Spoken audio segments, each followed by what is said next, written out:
이제 오늘 이 요시야가 여호와의 성전에서 율법책을 기록한 것을 발견한 후로 하나님의 말씀 중심으로 모든 나라를 제대로 세우기 시작하는 본격적인 이 개혁의 작업에서 가장 시급하게 느낀 것이 바로 유월절을 지켜야겠다라는 것입니다. 항상 이 유월절은 이스라엘 민족의 뿌리가 되고 정체성 형성의 근간이 됩니다.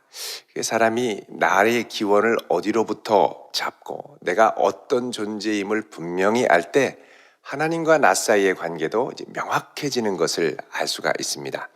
그래서 이 요시야는 하나님 앞에 이 백성이 크신 은혜로 구원받은 백성, 유월절 어린 양의 피로 큰 은혜로 구원받은 백성임을 다시 한번 모든 백성들에게 정확하게 알게 하고 여기로부터 이스라엘의 정체성과 삶의 모든 것을 출발시키고자 합니다.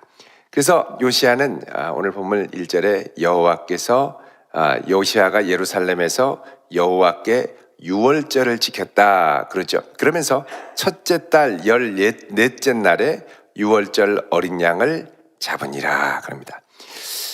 히스기야 왕도 물론 유월절을 지켰던 왕이었습니다. 근데 성전을 다 깨끗하게 하고 하다 보니까 날짜가 지나서 원래 유월절 절기였던 1월 4일을 넘어서 2월 4일에 지키게 2월 14째 달 2월 14일에 지키게 되죠. 한 달 후인. 근데 요시야는 처음으로 제대로 된 유월절을 지키게 됩니다. 1월 14일에 제대로 지키고 또 제사장들에게 직분을 맡기고 잘 격려를 해서 이 직무를 하나님 앞에 잘 감당하게 합니다. 그러면서 3절에 여호와 앞에 구별되어 온 이스라엘을 가르치는 레위 사람들에게 아주 부탁을 하면서 이야기하기를 거룩한 궤를 이스라엘 왕 다윗의 아들 솔로몬이 건축한 전 가운데 두고 다시는 너희 어깨에 매지 말고 마땅히 너희 하나님 여호와와 그의 백성을 섬겨라 그러죠. 여러분 이 하나님의 거룩한 궤, 성궤는 원래 이 성막 안에 가장 성전으로 하면 지성소 안에 있었습니다. 이게 옮기는 게 아니었죠. 원래 거기에 안치시켰던 겁니다. 근데 왜 레위 사람들에게 이 성궤를 들고 옮기지 말라 그러냐?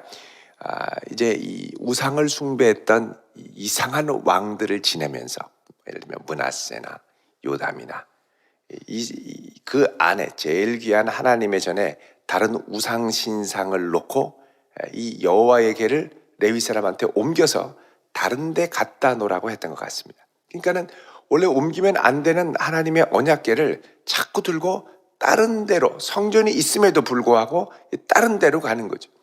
원래 이 성궤를 꾀에 채워서 이제 메고 옮기는 것은 이스라엘이 광야 시대에 출애굽을 하면서 이스라엘 진영이 광야를 이동할 때 그때 궤에 꿰어서 채를 메고 돌아다녔었습니다. 근데 그 이후에 성막 안에 또 성전 안에 지성소가 이제 세워졌을 때는 그 안에 안치했었던 거죠. 근데 이스라엘의 불신앙으로 자꾸 이 궤가 엉뚱한 곳으로 옮겨 다닙니다. 여러분 우리 마음의 내속 가장 깊은 곳에는 예수 그리스도가 계시죠. 예수님이 내 마음을 떠나지 않고 나를 잘 붙들어 주시도록 늘 주님과 동행하면서 그 주님 손을 꼭 붙들고 가야 되는데 자꾸 이제 주님을 엉뚱한 곳에 이렇게 밀어내는 경우들이 많이 있죠. 그게 이제 이 요시야 때 이제 가장 중요한 문제였던 하나님의 성궤를 성전에 제대로 모시고 다시는 이곳에 이곳 외에 다른 곳으로 이 성궤가 떠나지 않도록 하는 사명, 이게 바로 이 레위인들에게 주어졌던 아주 중요한 사명이었습니다. 자, 이렇게 부탁을 하고 나서 이제 요시야가 7절에 백성들에게 어린 양, 유월절 어린 양을 잡도록 염소 3만 마리, 숫소 3천 마리를 유월절 제물로 주었습니다. 어마어마한 양이죠. 이게 이제 모든 백성들이 여기 보이는 모든 백성들이 하나님 앞에 드릴 수 있도록 지킬 수 있도록 제물을 내어주고 물론 유대인 중에서도 자기가 가져오는 사람들이 있겠습니다만 히스기야 때도 그렇고 이 요시야 왕 때도 그렇고 이 보면 왕이 유월절을 지키기 위해서 많은 예물을 기꺼이 내놓는 것을 볼 수가 있습니다. 한편으로 왕들이 이렇게 많은 재물을 내놓는 것은 다른 한편으로 보면 유월절을 그동안 왕들이 제대로 지키지 않았던 이유가 하나님께 드리는 것을 어떻게 보면 인색해 했기 때문에 유월절을 제대로 지키지 않았을 수도 있겠다라고 우리가 생각할 수 있습니다. 사실 이제 이 남북 왕조가 분열되면서부터 르호보암 때부터 유월절을 지키지 않았죠. 사실 솔로몬 때는 북이 영화가 가득했고 하나님이 많은 복을 주셔서 해마다 유월절을 지켰습니다만 당장 나라가 쪼그라드니까 축소한 게 뭐냐? 유월절 지키는 것을 축소시켰습니다. 그러니까는 왕이 하나님을 신뢰함으로 기쁘게 하던 것이 멈추게 되었죠. 다시 그러니까 이 유월절을 제대로 지키기 위한 제도적인 실질적인 뒷받침은 왕의 헌신, 지도자의 헌신, 지도자의 내어드림으로부터 출발한다라는 걸 알 수 있습니다. 그러니까 하나님께서 보통 우리로 하여금 새로운 변화를 일으키시고 말씀의 깨달음을 주시고 새롭게 출발을 할 때 주님, 이 출발을 주님 앞에 제가 온전히 하기 원합니다. 이런 결심이 설 때 항상 그 결심을 위해서 누군가가 희생하겠지가 아니라 내가 주님 앞에 기쁘게 나 자신을 내어드리는 헌신, 이것을 요구하실 때가 많이 있습니다. 자, 이 요시야가 그렇게 내어드리니까 그 밑에 율법책을 발견하고 함께 이 영적인 종교개혁 운동을 일으켰던 그 밑에 신하들 보면은 hil기야 8절에 스가랴 그리고 여히엘이 등장을 합니다. 이들은 제사장들에게 양 2,600마리, 숫소 300마리를 유월절 제물로 주고 또 그 밑에 레위 사람들의 우두머리들도 양 5,000마리와 숫소 500마리를 유월절 제물로 주었습니다. 자, 이렇게 해서 하나님 앞에 온전히 기쁘게 드릴 유월절 준비를 다 마치고 이제 유월절 규례대로 유월절 양을 잡게 되죠. 또 다윗의 찬양대도 여기 보면은 15절에 아삽의 노래하는 자들도 함께 와서 같이 찬양하며 예배를 드리는 것을 볼 수가 있습니다. 자, 특이한 것은 17절에 그때 모인 이스라엘 자손이, 자 여기 보면 이때도 이스라엘 자손, 여러분 히스기야 때는 와서 우리 유월절 지키자 할 때 북이스라엘에서 이렇게 반응이 그렇게 신통치 않았습니다. 그냥 뭐 들이 일어나 보다. 그리고 일부 몇몇 지파에서만 오게 되었었죠. 근데 이때는 이스라엘의 모든 자손들이 함께 와서 유월절을 지킵니다. 물론 이때 북이스라엘은 이미 멸망해서 황폐하게 됐죠.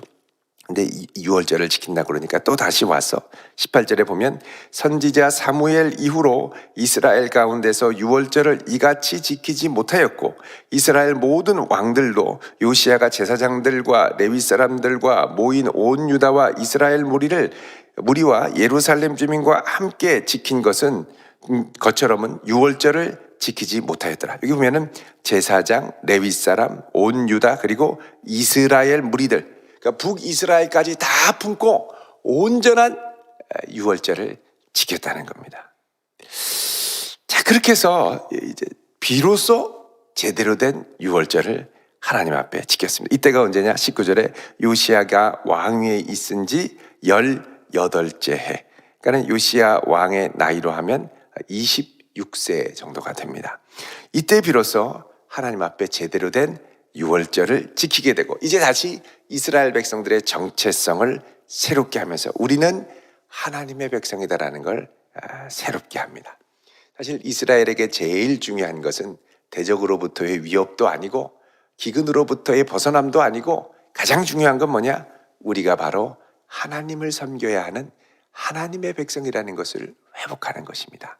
그렇게 되면 우상을 버리고 하나님께 돌아오고 하나님께서 그 땅에 다시 복을 주시고 회개하는 그들을 다시 사용하시겠죠.